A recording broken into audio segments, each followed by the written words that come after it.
আপনি যদি মনে করেন গাজ্জা দখল করলেই তাদের এই সন্ত্রাসবাদ থেমে যাবে, আপনি ভুল করছেন। যতক্ষণ পর্যন্ত তারা বিশ্বকে নিয়ন্ত্রণ না করছে, বিশ্বকে শাসন না করছে, তারা ক্ষান্ত হবে না। এবং তাদের মূল রাজনৈতিক পটভূমি এবং ভৌগোলিক অবস্থানটা কি হবে সেটাও তারা মেনশন করেছে। তারা চায় পুরো হোলি ল্যান্ডটা দখল করতে। এখন আপনি প্রশ্ন করতে পারেন যে ভাই হোলি ল্যান্ডটা কি? উত্তর হচ্ছে, হোলি ল্যান্ড হচ্ছে সেই জায়গা ইরাকের ইউফ্রেটিস নদী থেকে শুরু করে মিশরের নীল নদ পর্যন্ত। আই রিপিট, ইরাকের ইউফ্রেটিস নদী থেকে শুরু করে মিশরের নীল নদ পর্যন্ত এই পুরো জায়গাটাকে বলা হয় হোলি ল্যান্ড, অর্থাৎ পবিত্র ভূমি, আরদুল মুকাদ্দাসা। কোরআনে বলা হচ্ছে আরদুল মুকাদ্দাসা, ওদের স্ক্রিপচারে বলা হচ্ছে হোলি ল্যান্ড। তাদের মিসাকে ইহুদিরা বলছে মিসায়া, এবং খ্রিস্টানরা নাসারারা বলছে অ্যান্টিক্রাইস্ট। যাকে আমরা চিহ্নিত করছি সে হচ্ছে মাসিহুদ দাজ্জাল। তারা এই হোলি ল্যান্ডটাকে স্বাধীন করতে চায়। তারা মিশরের নীল নদ থেকে শুরু করে ইরাকের ইউফ্রেটিস পর্যন্ত পুরো জায়গাটাই দখল করতে চায়। আপনারা যদি মনে করেন গাজা দখল করার পর তাদের এই হামলা থেমে যাবে, আপনি ভুল করছেন। তারা ততক্ষণ পর্যন্ত ক্ষান্ত হবে না যতক্ষণ পর্যন্ত তারা হোলি ল্যান্ডটা দখল না করছে। এবং শেষ জামানায় যে বৃহত্তর মালহামা বা মহাযুদ্ধের কথা বলা হয়েছে, সেই যুদ্ধ হবে ইরাকের ইউফ্রেটিস নদীর সোনার পাহাড়কে কেন্দ্র করে। আস্তে আস্তে সময় সেদিকে এগিয়ে যাচ্ছে। তাহলে তাদের উদ্দেশ্যটা কি? তাদের উদ্দেশ্য হচ্ছে হোলি ল্যান্ডটাকে দখল করে সেখান থেকে তারা দাজ্জালের শাসন কায়েম করতে চায় সারা বিশ্বে। কারা চায়? জায়নিস্টরা চায়। এই ডটস গুলো যদি আপনি মিলাতে না পারেন এবং শুধু বাইরের চোখ দিয়ে আপনি দেখেন, ভিতরের চোখটাকে অন্ধ রাখেন, আপনি এই ওয়ার্ল্ডের জিও পলিটিক্স বুঝতে পারবেন না।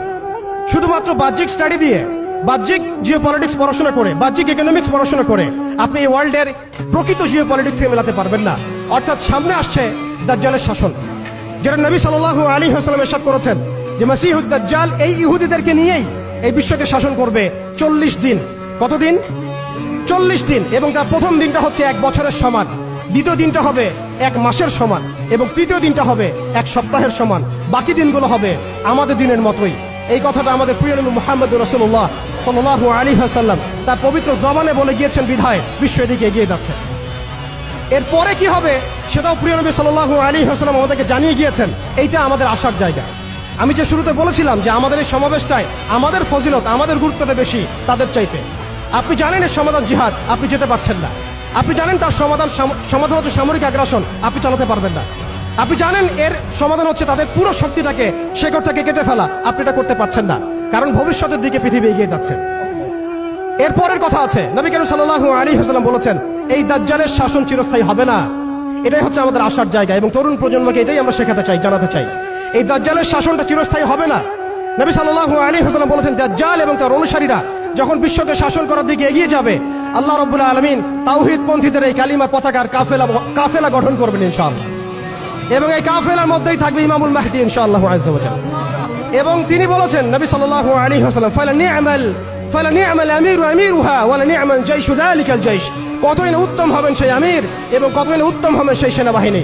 তোমরা যদি বরফের উপর সাঁতার কেটেও হয় তবুও সেই জাইশের মধ্যে যোগ দিও। এটা আমাদের সামনে আসতে যাচ্ছে। পৃথিবীর প্রত্যেকটা জায়গায় আপনি দেখবেন তাওহীদ পন্থীদের কাফেলা গঠন হবে, ইসলামী রাষ্ট্রগুলো দাঁড়িয়ে যাবে ইনশাআল্লাহ। আপনি দেখেন সিরিয়া পরিবর্তন হচ্ছে, আপনি দেখেন আফ্রিকা পরিবর্তন হচ্ছে, আপনি দেখেন বাংলাদেশ পরিবর্তন হচ্ছে, আপনি দেখেন প্রজন্মের চোখের মধ্যে তাওহীদের ক্ষুধা, আপনি দেখেন প্রজন্মের চোখ জলজল করছে, তারা ইমানের দিকে আসছে, আমলের দিকে আসছে, ইসলামের দিকে আসছে। সময়, time is closing down to the আখিরুজ জামান ইনশাআল্লাহু আযজা ওয়া জাল্লা। এখন কথা হচ্ছে ইমামুল মাহদীর বাহিনী এই দাজ্জালের বাহিনীর সাথে যুদ্ধ করতেই থাকবে, করতেই থাকবে, করতেই থাকবে, কিন্তু শেষ পর্যন্ত ইমামুল মাহদীর হাতে দাজ্জালের মৃত্যু লেখা হবে না। আল্লাহ রাব্বুল আলামিন এই মিথ্যা মাসিহকে মেরে ফেলার জন্য, ধ্বংস করার জন্য আসমান থেকে সত্যিকারের মাসিহ ঈসা আলাইহিস সালামকে পাঠাবেন এই সিনের মধ্যেই ইনশাআল্লাহ। এই কথাগুলো আমাদের অনেক ভাই বুঝেন না, অনেক ভাই জানেন না, স্টাডি করতে চান না। তারা শুধুমাত্র একটা হাইপকে কেন্দ্র করে কথা বলতে চান। বিশ্ব এদিকে এগিয়ে যাচ্ছে। আমরা এখানে শুধু হাইপ তুলতে আসি নাই, আপনাদেরকে জানাতে এসেছি, বোঝাতে এসেছি যে আস্তে আস্তে বিশ্ব কোন দিকে যাচ্ছে এবং আমাদের করণীয় কি হবে। এবার আসেন, এটা ভবিষ্যৎবাণী শুধু নয়, নবী সাল্লাল্লাহু আলাইহি ওয়াসাল্লামের অকাট্য ভবিষ্যৎবাণী। তিনি বলেছেন ঈসা আলাইহিস সালামের হাতে যেই ফিলিস্তিনে আজকে মজলুম বোনদেরকে শহীদ করা হচ্ছে, বাচ্চাদের মাথার খুলি উড়িয়ে দেওয়া হচ্ছে, আমাদের ভাইদেরকে জীবন্ত পুড়িয়ে মারা হচ্ছে, ওই ফিলিস্তিনে লিখে রাখেন আপনারা, মিডিয়া দিয়ে প্রচার করে দিয়েন, এই ফিলিস্তিনের বাবে লুত নামক জায়গায় তাদের মিসায়া, তথাকথিত মিসায়া মাসিহুদ দাজ্জালকে ঈসা আলাইহিস সালাম হত্যা করবেন ইনশাআল্লাহ। পৃথিবীর কোন শক্তি, কোন ন্যাটো, কোন ইউনাইটেড নেশনস, কোন ইউরোপিয়ান ইউনিয়ন, কোন IMF, কোন ওয়ার্ল্ড ব্যাংক কোন সাম্রাজ্যবাদী শক্তি এই ভবিষ্যৎবাণীকে ঠেকাতে পারবে না। আপনি ওদেরকে চেষ্টা করতে দেন। সারা পৃথিবী